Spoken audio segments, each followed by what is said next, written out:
Alrighty, we're back again. All of the stone has been put up around that bottom third and up around the door and the windows there. I think it looks great. And the only thing left to do out front is to wrap those two poles there in some cedar.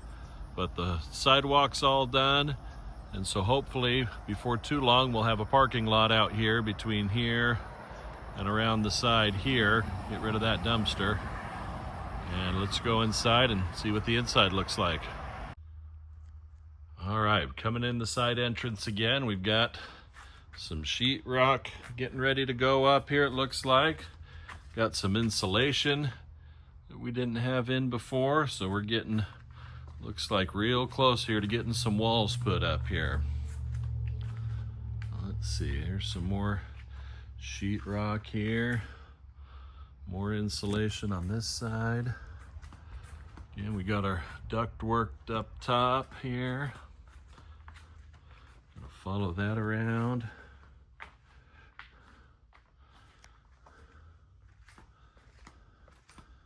Boy, lots of sheetrock, holy cow. It's everywhere. Don't mind my flip-flops flopping around. It's nice and warm out now.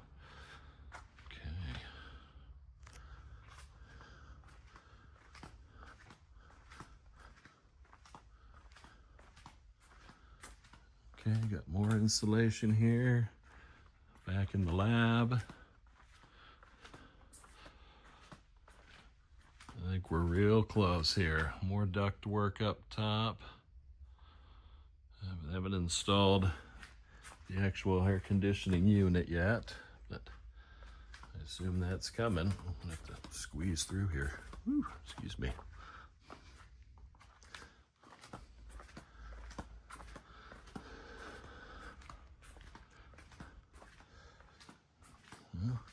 Moving right along here, looking good. And again, back out to the front, back out to the waiting room here.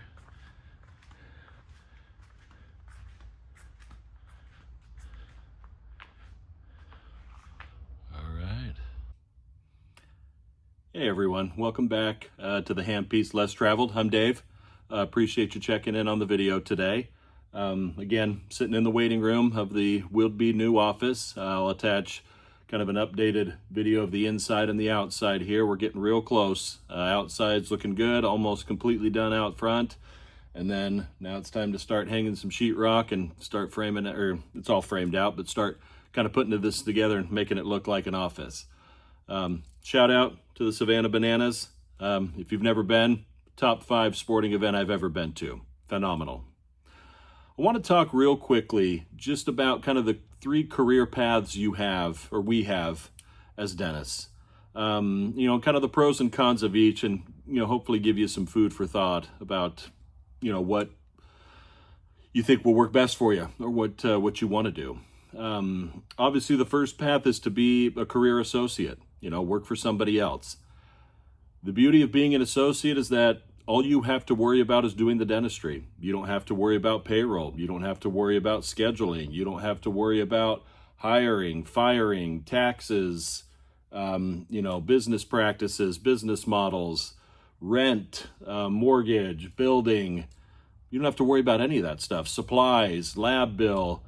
You show up, you see patients, you do dentistry, and when that, you know, horn sounds at 5 o'clock, you waltz out and pretend like it never happened. That's the pro. That's the great thing about being an associate. You don't have to do any of the heavy lifting of owning the practice. The potential drawback is that, you know, in spite of what you see on Facebook, and I see posts all the time on Facebook of, oh, you know, I'm an associate and I'm making $500,000 a year. Why would I ever buy a practice? That has to be the outlier. There's no way. I've been an associate multiple times. There's no way that this is commonplace. It just isn't.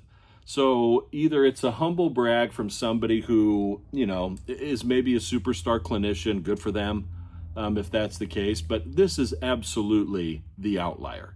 This is not the norm of most associates. Most associates are going to make somewhere between, you know, 150 to 250. And if you're in the right situation, you could definitely make more money. Now, I'm going to make the case that if you want to be a career associate, you better go somewhere where you are absolutely needed, where there is production to do in a non-saturated rural area. Again, my opinion, if you're going to go the career associate route, that's the best place to do it. To try to be an associate and make big money in a saturated, heavily concentrated with dentists area, it's going to be tough, and that's being kind. You can obviously go the DSO route.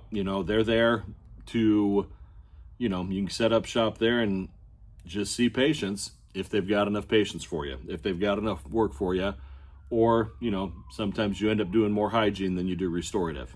That's just the stories that I hear. So, while it's low stress, dentistry is stressful anyway. Just doing the dentistry and dealing with the people is stressful enough without adding all of the business stuff on top of it. So if that's not for you, then maybe being a career associate is your best path. Being a single practice owner is the second, kind of the second career path that you can take.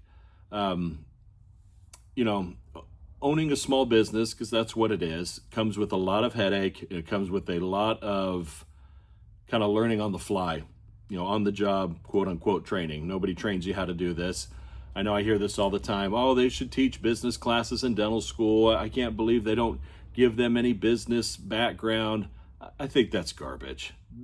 There's barely enough time and enough, know-how to teach us how to do dentistry. The idea that they should be teaching us how to be businessmen/women, I think is ludicrous. It's not realistic. So, if you want to own your own practice, then you're going to kind of learn a lot of these things the hard way, like the rest of us did. I've owned practices where I did all the payroll. I've owned practices where I farmed that out and let somebody else do it for me. The benefit or the pros to owning your own practice is that it's all you. You can do whatever you want, whenever you want. Now, you can make the case that that's not really true. If you have employees and their livelihood is based on you working, then you need to work. You can't just take 2 weeks off here, a month off here, a month off there, and expect to have employees that will stay with you, because the vast majority of your employees are living paycheck to paycheck like everybody else. So this idea of, I own my own practice so I can come and go as I please. Yeah, technically you can, but the bills all still have to get paid. And if you're the sole provider in that office, to me, this is as hard as dentistry gets. When you are in a solo practice by yourself, you are the sole provider. So not only are you the only one that's responsible for the vast, 80 to 90% of the revenue that comes in to pay all the bills, pay all the staff, and then pay yourself, but then you've got to do all the managerial stuff on top of that. You don't have anybody there to help you. So you get to do both. Again, that to me is as difficult as it gets in dentistry. The solo practice, solo provider situation. Now, the upside to this is you ultimately are in control of how much money you make. If you are good at lowering your overhead, you could take home more money every month. If you are, a good producer and you can keep, your bills low, you'll make a ton of money. I know solo practitioners that make a ton of dough. And, they've got a sweet spot there where they've figured out how to keep their overhead manageable. And, they're producing at a clip that lets them take home 60% of what they're doing, which is great money. Again, if you have $1 million practice and your overhead 60%, you're taking home $400,000, right? Easy math. But to me, again, it's the hardest way to go. It's the most difficult thing we can do, is to be, again, have to bring in all of the revenue and have to take care of all of the managerial stuff. The third career path that you could take is to be a multiple practice owner. I'm dabbling in this now. I have 2 practices. I have for the last 4 years. This summer, in fact, right about now, I bought my second practice 4 years ago. I actually had a third practice that I had to close because I couldn't find associate dentists that could help me keep that practice open. So that is part of the difficulty of owning multiple practices, is that you've got to have multiple providers. And that's easy when you're in a saturated area. When you're in an area where a lot of people want to live, there's always going to be associates out there looking for work. But the tightrope walk is, do you have enough work to give them to where they can make enough money? If you're in a rural area like I am, there's more than enough work to do, but finding providers is what I struggle with. I currently have a full-time associate in my second practice, and I have a part-time associate in my original practice, and I still work in both.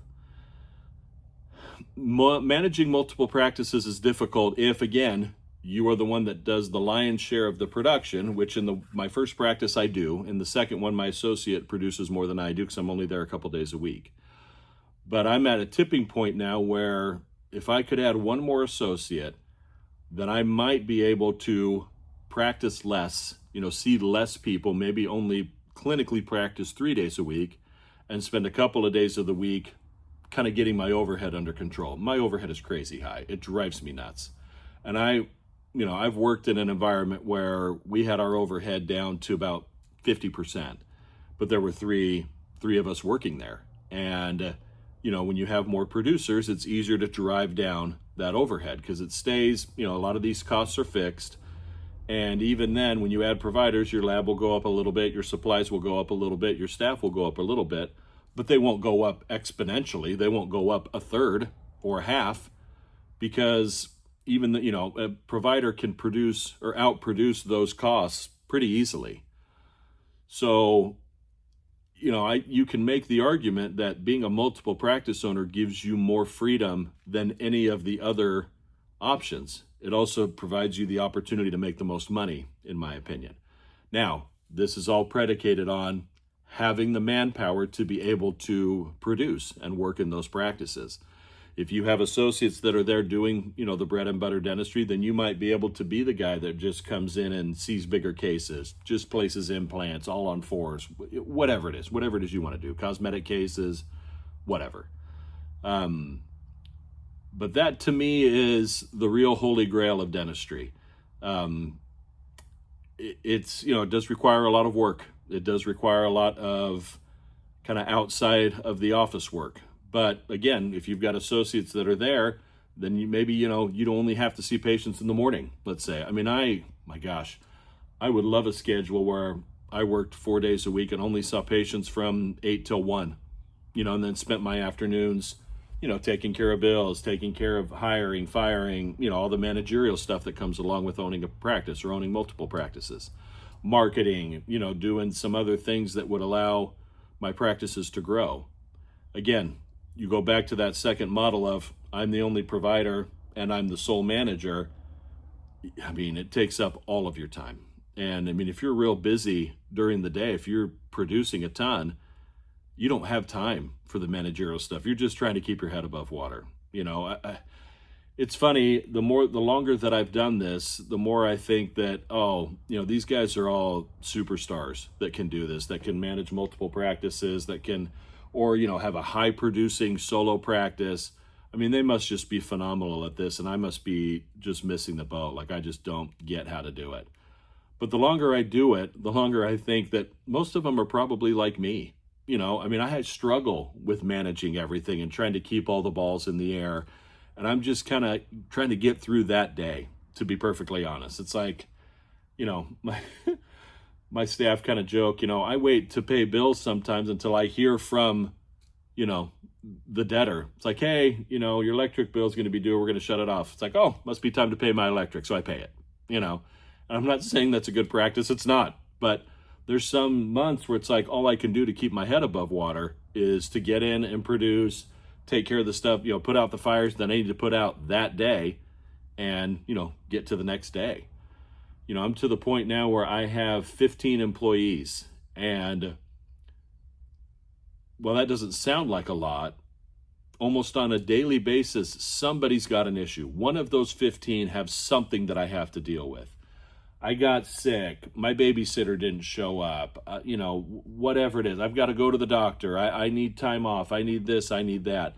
And for all of them, they only worry about their problems, which I understand that. That's fine.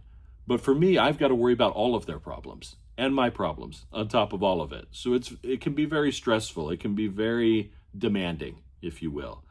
But the upside to all of that is I think you have the potential to make the most money out of managing multiple practices and having associates working for you and getting to a point where you can clinically see less people. And to be honest, that will give you more career longevity. Dentistry is mentally and physically demanding. I mean, you can only get told so many times how much people hate coming to see you. I mean, I had a patient today. I was taking out 30, 28, and 29, 3 teeth, bottom right. And I had already taken out the left side the last time she was in. And the last time she was in, she was more than happy to tell me how much she hates the needle. I hate the needle. I get it. I hate the needle. And so, of course, come back today, walk into the room, first thing I hear, "Oh man, this is the worst part. I hate the needle." And I said, "Yeah, I know. You told me that last time. But, this is the only way we know how to do this. So let's open up and get after it." And it gets old. Maybe it shouldn't wear on me, or maybe I'm just to the point in my career where it does. I'm almost into this 20 years now. And it's like I can only hear, "I hate the dentist," or "I hate needles," "I hate this," "I hate that," before it's like, I just need to see less people. Like, I just can't be, 3 columns of production and 2 hygiene checks every hour and maintain this for much longer than what I've been doing it. It's a total grind, no pun intended. So, as I look at trying to extend my career, right? I'm in my late 40s. I could work for another 20 years this way. But can I really? That's the part that makes me nervous. I don't know if I can physically and mentally do it for that period of time. So my only option is to find a completely different career, which I know there's lots of ways to make money, but I already know how to do this. So what am I going to go out and try to start from scratch and do something else that can make as much money as what I make doing dentistry? Or I have to find a way to extend my career by seeing less people, by putting myself in that clinical environment less and less. And that will ultimately save my back and, save my sanity by allowing younger dentists to put in the 20 years that I've put in, and then they'll get tired of hearing how much people hate them. So just some food for thought. If you're early in your career, if you're in dental school, explore these options. The other piece of advice I would give you, it is never too early to start looking at opportunities. When I was in dental school, between the summer between my first and second year, I was cold calling, emailing dentists in the area. I was going back to Phoenix. That's where I wanted to practice. And I would spend my breaks out visiting family, and I would be in and out of dental offices. Whoever would have me, I'd go and talk to them. I'd go and watch them. There were tons of providers that were super gracious and would allow me to come and nod along and act like I knew what they were talking about when I didn't, but I tried to make good of it, play like I knew what they were talking about, but I didn't. And just being in offices and trying to make connections to say, okay, once the time comes, maybe there's an opportunity here. Maybe there's an opportunity there. If not, maybe they know somebody who's looking. It's never too early to start making those connections. Once you get into dental school, start making connections. And the other piece of advice I would give you is, please look outside of your comfort zone. Please look at rural opportunities. Look at places off the beaten path that, say, and listen, if you talk to anybody long enough, dental reps, brokers, even though don't talk to brokers, but if you have to, I guess, talk to brokers, accountants, people that deal with dentists, they'll tell you that the ones that work in the rural areas make the most money. And I've heard that my entire career, and I didn't believe it. I turned a blind eye to it and didn't want to hear it until I started finally saying, okay, I'm going to give this a shot because I've heard this forever, and what I'm doing is not working. I spent 10 years working in big cities, and it never worked for me for the most part. So look at these opportunities, look at stuff that's off the beaten path, and it's never too early to start making connections. I'll tell you right now, if I had somebody who contacted me, say, hey, I'm a first-year dental student, can I come and talk to you? I'd gladly talk to them. Come to the office, I'll answer any questions you got, because in my eyes, maybe this is a potential associate that'll come back and work for me. So it's worth my time to spend time with them, answer their questions, and create a relationship and make that connection. And it should absolutely be worth your time to go and see these offices, go and see these providers, talk to them about the dentistry that they do, talk to them about their setup. And, again, if you're desperate for associates like I am, they'd welcome it. And if they don't, then they're stupid. And it's on them, and blow them off at that point. If they don't want to have you, then it's not for you. But the vast majority, I would hope, would be willing to have you, would be willing to come and talk, let you come and talk to them, shadow you, answer questions. Like I said, I know that I would. Because even if nothing came of it, even if that kid didn't come, maybe he or she knows somebody who will. Maybe they have a classmate who is, a job fell through. I talked to an potential associate yesterday.